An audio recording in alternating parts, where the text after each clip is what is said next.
Hello,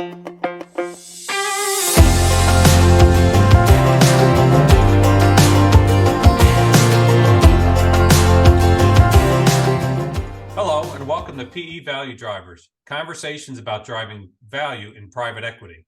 Today, I'm joined by Brit Yonge from Corsair Capital.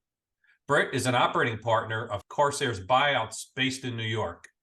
He works closely with the investment team on investment diligence and on portfolio company initiatives relating to technology, software, and data analytics solutions. Brit has been with Corsair since 2019. Before working with Corsair, Brit spent 5 years at Palantir working with large enterprises. He started and led the Asia office and served as chief of staff to the chief technology officer. Subsequently, he co-founded a company that built technical infrastructure for the correspondent banking industry. Brit is also a graduate of the United States Naval Academy and was deployed as an intelligence officer. Brit, thank you so much for joining me today. I really appreciate your time. Yeah, anytime. Great. Good to see you. So why don't we get started, if it's okay with you? Maybe just tell me a little bit about Corsair and where you guys invest. We're a middle market fund. We really focus on companies that are in the financial services community. So you can think about like payment companies or credit monitoring or like an accounts receivable software, accounts payable software. So it's like old school fintech, fintech with cash flow. Mm-hmm.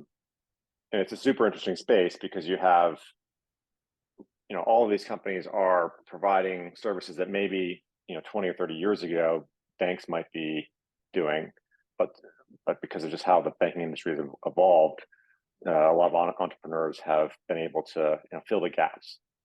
So you really get to see how entrepreneurs can just solve people's problems when it comes to being intermediaries or just generally providing all those financial functions. Yeah, it's got to be really interesting to be working with so many entrepreneurs and seeing, especially in such a fast-moving space like fintech, and seeing everything that's happening and all the innovation. How did you get involved in private equity in the first place? You've got an amazing background. How'd you get into private equity?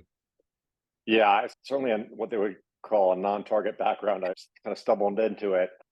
I think as the firm was continuing to invest in financial services companies, there was a realization that, hey, these companies have a lot of software in them. It's not there's no factories. It's not a business that you have, a lot of, physical assets. It's a lot of assets you can't see in the form of software. And so, kind of friend of a friend reached out, and I was able to kind of work on a deal with them and just kind of help them understand what they were looking at. And I think that just evolved. So certainly not a thing that I think you could replicate, or I couldn't replicate if I tried.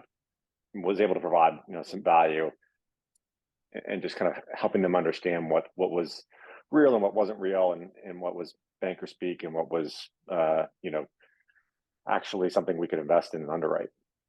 So it sounds like you bring some unique background and points of view to the team over at Corsair.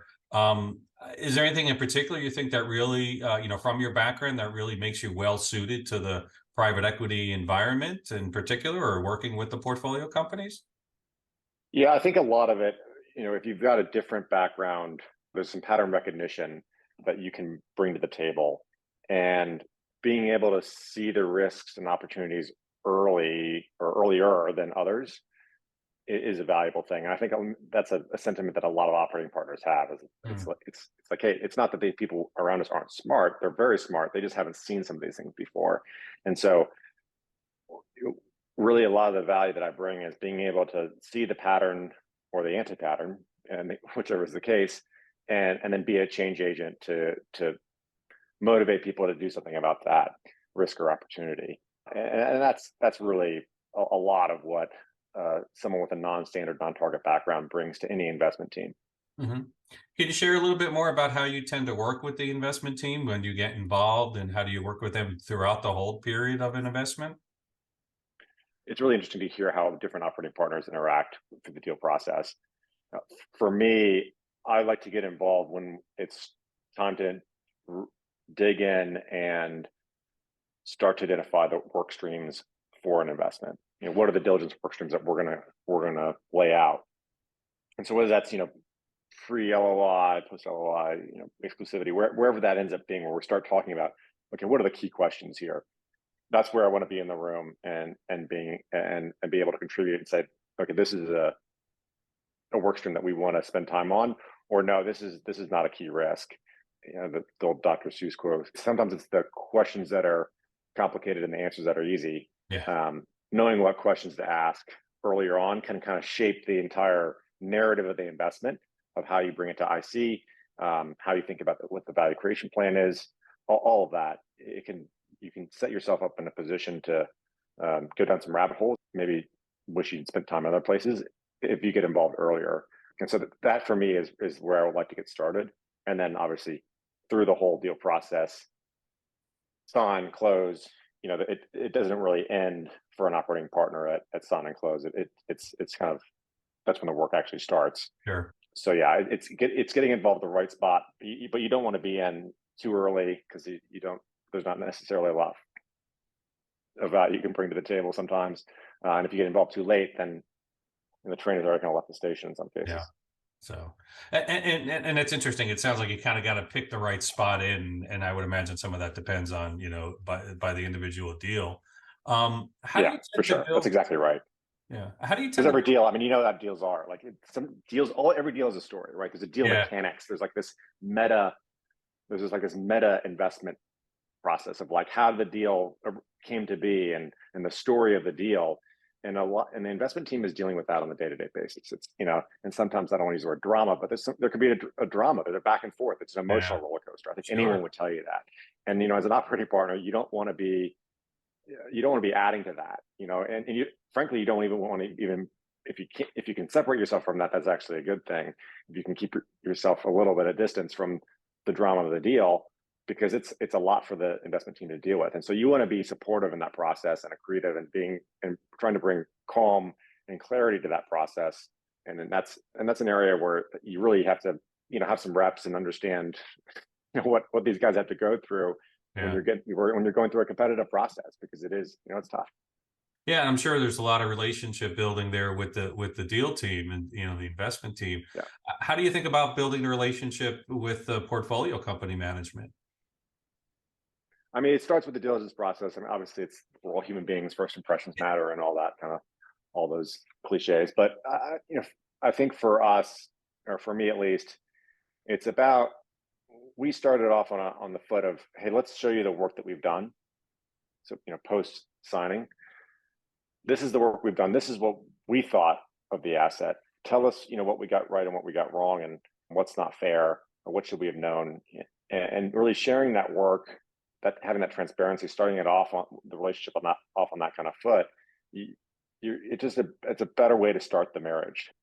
You each kind of know that, hey, it's okay to disagree, it's okay to have a different point of view, and we're open to being corrected. That's a good place to start. And so that's a technique that we use, and I would, it worked for us. Yeah. And any thoughts, if somebody's listening to this who is either sponsored by a private equity fund, or thinking of getting some investment, or taking on some investment with a private equity fund, any advice for that CEO or his or her team on how to leverage a Brit, an operating partner, someone who can work with them? What should they be thinking about on how to leverage someone like yourself more effectively? Yeah, I mean, or pre-investment, post-investment, both. Just in general, I mean, how do they think? I mean, you're a tremendous resource the firm is invested in, and really taking to investing in the success of the portfolio company. How can they leverage you? Yeah, I think it's another stakeholder. They probably think of it as another stakeholder they've got to manage. But in the case that they're trying to do something that's tough, if there's a tough conversation, I think there's two ways. One is, you've got a tough conversation, you've got a tough ask, you're going to do something that's a little unorthodox, or not straight down the fairway.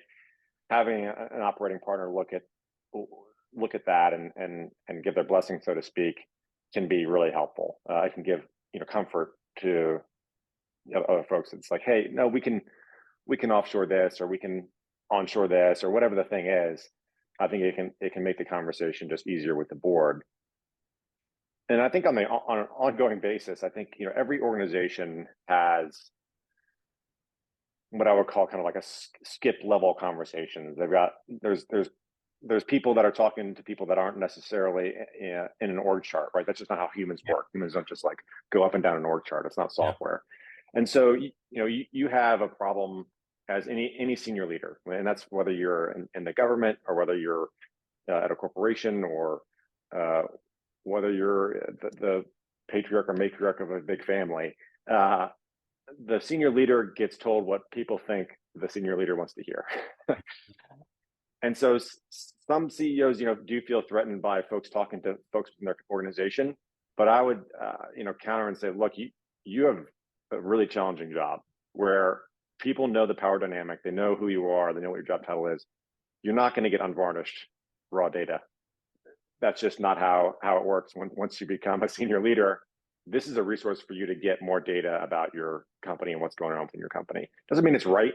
Doesn't mean it's like coming down from Mount Sinai, but it means that it's another piece of data for you. And I think thinking of it as a skip level, what some organizations would have like kind of a skip level Yeah. report or conversation. It's just another way for you as a senior leader to get the ground truth, to get a little unsanitized or less sanitized information about what's happening in your company. And that can be really valuable. It's a theme that comes up with so many CEOs of just how lonely the job feels, how tough Yeah. you really do feel like you don't have a peer, because in some ways you don't. And I think the operating partner can be, their financial interest is in many ways the same as your financial interest. So you kind of are your allies in that respect. That sounds like it's a great approach and a great marriage when done right. And I know that you really lean into supporting your operating companies and really just being part of that team. Well, Britt, I want to thank you so much for taking this few minutes to chat with me about this. I know Yeah, folks that are listening and get a lot of value from it. So thank you again. of course. Yeah, anytime. Great.